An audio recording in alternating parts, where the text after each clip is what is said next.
I'm not here to ponder what is right or wrong. That's the mind's business. All I want is to point to that which is, to beingness, to the absolute. Do you know beingness? How could you not? You are. The mind is not other than consciousness. Thought is the first and subtlest form consciousness takes on.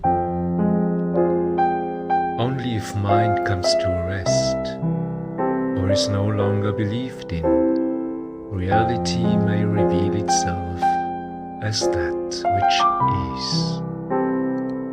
The formless, the unchanging, the ever-present.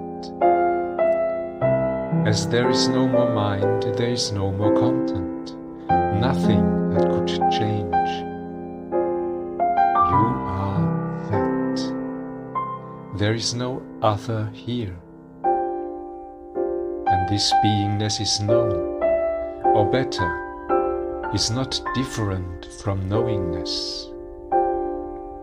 Beingness knows itself, and knowingness is. They are one here,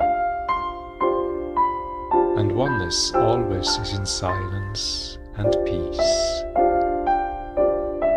What I'm saying here is nothing to be believed in. This would only be mind again. If your time has come, you will go for truth, and you will find the true self by yourself.